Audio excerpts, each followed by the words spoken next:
This is the Dollemore Daily, and I'm Jesse Dollemore. Today's video is brought to you by Magic Spoon. In just a moment, I'm going to talk about an offer exclusive to you and my audience that I think you should take advantage of. Before I get to that, though, I want to talk about a story in the news that I hope, with the confirmation hearings taking place right now for Ketanji Brown Jackson, that this story doesn't just disappear, that this story doesn't garner the headlines that I think it should. And that is the fact that the New York Times has obtained the actual resignation letter of Assistant District Attorney Pomerantz in the case of Donald Trump, the criminal case of Donald Trump in the Manhattan DA's office. There's a new DA in Manhattan who took over for Cyrus Vance Jr. His name is Alvin Bragg, and he has all but scuttled the criminal investigation into Donald Trump. And this letter, obtained exclusively by the New York Times, indicates that he and the other prosecutor who resigned abruptly, that they believe, they're stating, I mean, not publicly, it is now reported publicly, but they're stating that Donald Trump, there are many serious felonies committed by Donald Trump in the way of hiding assets, disclosing values for properties to tax collectors, and then different values of properties to bank people who will loan him money. That is both bank fraud and tax fraud. And very likely wire fraud, possibly mail fraud. There's all kinds of other satellite issues that could be charged here. And it is perplexing and troubling that Alvin Bragg would scuttle the investigation when the term of the grand jury and the testimony before the grand jury was not even finished yet. Now, I don't know Alvin Bragg. I don't know much about Alvin Bragg. But it is concerning that the term of the grand jury and the process by which they gather evidence was not allowed to continue. When we have witnessed, as a nation, impropriety, illegality, criminality on the part of the Trumps and those who orbit the Trumps. How many indictments have there been out of the realm of Donald Trump from the inauguration committee on? Constant, rampant, flagrant, unabashed crimes.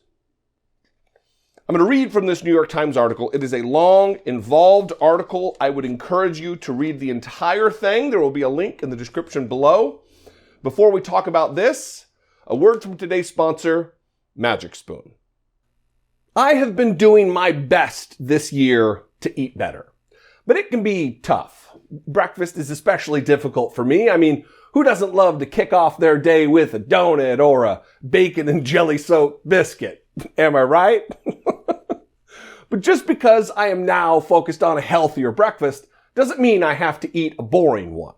Magic Spoon is a breakfast cereal with several amazing flavors that you'll love, but without any of the bad stuff. Go to magicspoon.com/Dollemore to grab a variety pack and try it today. Make sure to use promo code Dollemore at checkout to save $5 off of your order. Magic Spoon cereals have 0 grams of sugar. 0 grams of sugar. 13 to 14 grams of protein, and only 4 net grams of carbs in each serving. And one serving is only 140 calories.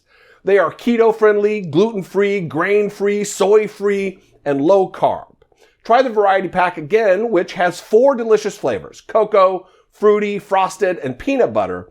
But I'm also hooked on both blueberry and maple waffle. You're seriously just going to have to try them all. And Magic Spoon is so confident in their product, they offer a 100% happify guarantee. So if you don't like the cereal for any reason, they'll refund you your money. No questions asked. Support this channel and healthify your breakfast with delicious, guilt-free cereal. Go to magicspoon.com/Dollemore and use code Dollemore to get $5 off. Thank you, Magic Spoon, for all the deliciousness and also for sponsoring this episode. So let us get into this and talk about this. Listen, there's a refrain on the podcast, I Doubt It podcast, my podcast, that my co-host Brittany Page and I talk about all the time, and it's moving the conversation forward. And the way we get to truth is by having conversations about certain things. I would encourage you to take advantage of that in the comments below in a non-YouTube fashion,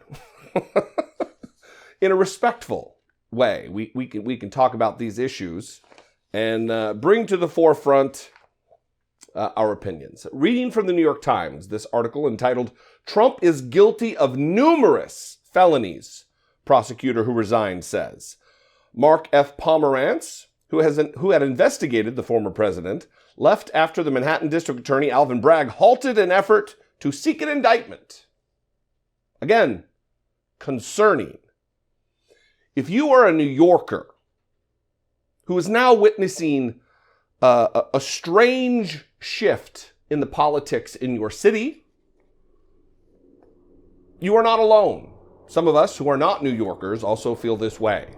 With your new mayor, who demands to not be questioned, and then this goofball.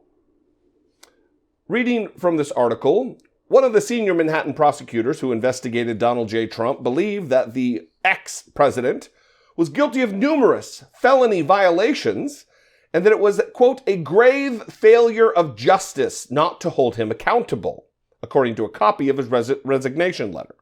The prosecutor, Mark F. Pomerantz, submitted his resignation last month after the Manhattan District Attorney, Alvin Bragg, abruptly stopped pursuing an indictment of Mr. Trump.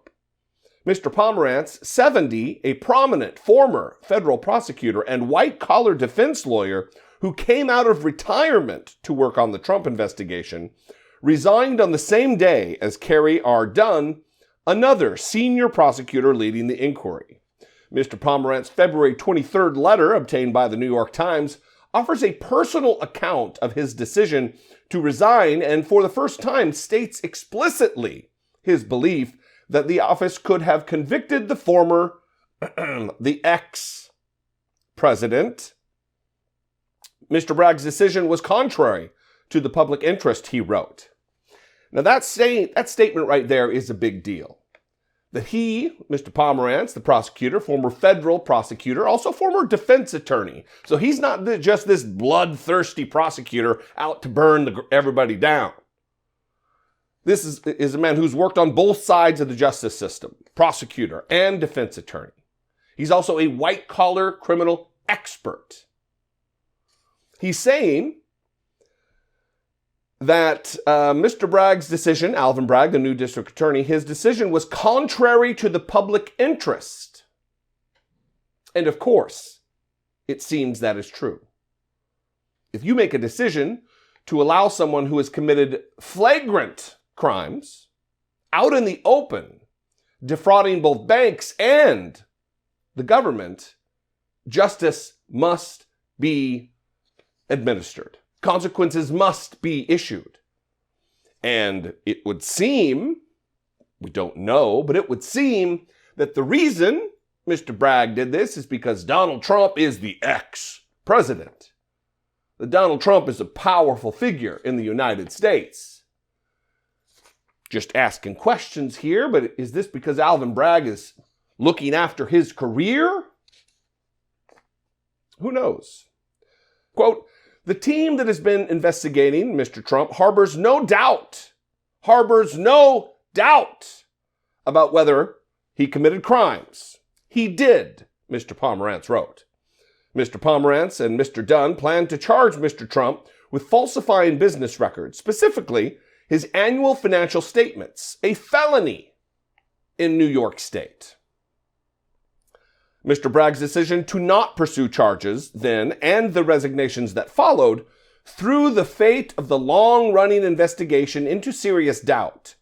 If the prosecutors had secured an indictment of Mr. Trump, it would have been the highest profile case ever brought before the Manhattan District Attorney's Office and would have made Mr. Trump the first American president to face criminal charges. Certainly not the first American president to commit crimes, but the first American president to face consequence. And here we are, another chapter of American history, with so many people sitting on their hands, turning their faces away from justice, and ignoring the behavior of the rich and powerful. Finishing with these last two paragraphs, the resignation letter cast a harsh light on that decision from the perspective of Mr. Pomerantz, who wrote that he believed there was enough evidence to prove Mr. Trump's guilt beyond a reasonable doubt. No case is perfect, Mr. Pomerantz wrote. Whatever the risk of bringing the case may be, I am convinced that a failure to prosecute will pose much greater risks in terms of public confidence in the fair administration of justice.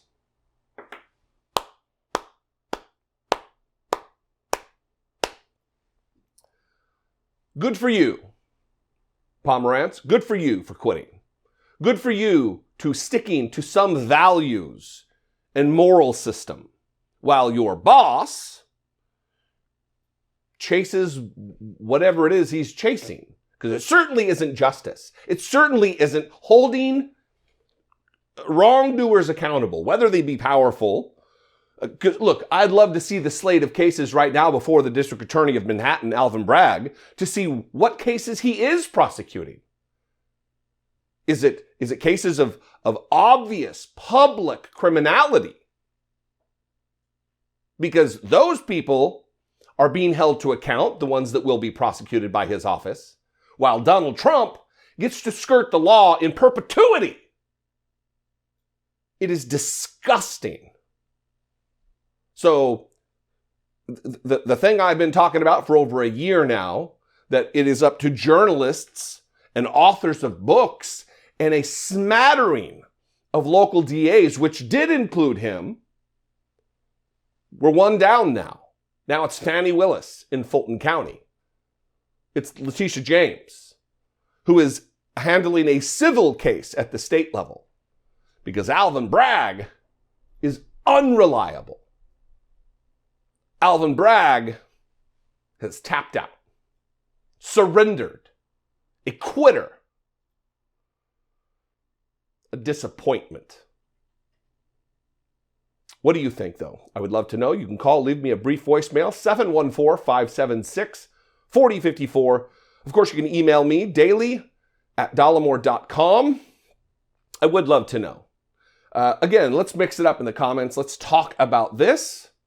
If you're a local, if you're a New Yorker, I would love to know. If you voted for this guy, what are your opinions about it? Follow me on social media. I'm at Dollemore just about everywhere. And if I bring you some value, if I bring you $1.99 worth of value a month, I would appreciate if you consider supporting and producing my work right here. You can click the join button below this video, become a channel member, or click on over to patreon.com/IDoubtIt podcast. That doesn't just support the podcast, it absolutely helps my work here on YouTube. I love you guys. I appreciate you very much. Keep your chin up. This is just one loss. This is the loss of one battle. This isn't the end.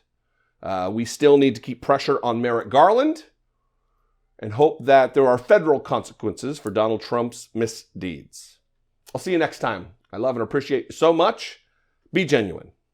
Take care of one another.